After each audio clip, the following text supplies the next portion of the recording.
Dear student, आपका class 5 में chapter 1 है भाषा, लिपि एवं व्याकरण।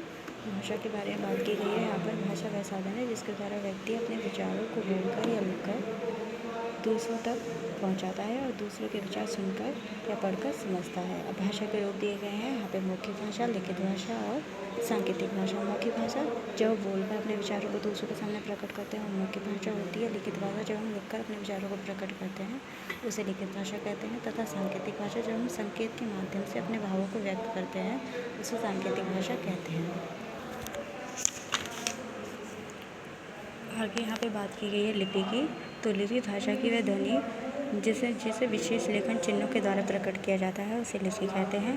जैसे हिंदी में क ख ग तथा इंग्लिश में रोमन तरीके से ABCD आदि। अब यहाँ पे कुछ लिपि हैं, जैसे हिंदी की लिपि देवनागरी है, अंग्रेजी की रोमन है, उर्दू की फारसी तथा पंजाबी की गुरमुखी है। अब यहाँ पे मातृभाषा, प्रादेशिक भाषा, राष्ट्रभाषा, अंतर्राष्ट्रीय भाषा के बारे में बात की गई है। मातृभाषा शिशु जिसे पहली भाषा को अपनी माँ से सीखता है उसे मातृभाषा कहते हैं। प्रादेशिक भाषा प्रदेश में बोले जाने वाली भाषा। राष्ट्रभाषा देश के अधिकांश भागों में बोले जाने वाली भाषा, वो हमारी राष्ट्रभाषा होती है। अब अंतर्राष्ट्रीय भाषा अधिकांश देशों में बोले जाने वाली भाषा अंतर्राष्ट्रीय भाषा कहलाती है। जैसे अंग्रेजी बोली किसी सीमित स्थान पर प्रयोग की जाने वाली भाषा को बोली कहते हैं। ये प्राय 10 किलोमीटर या 12 किलोमीटर की दूरी पर समय पर बदलती रहती है।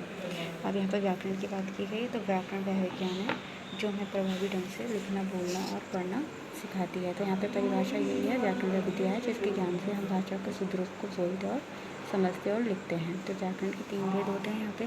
वर्ण विचार, वर्णों की रचना के आधार पर जो हम व्याकरण का रूप प्रदर्शित होता है। शब्द विचार, शब्द के अंतर्गत शब्द की परिभाषा।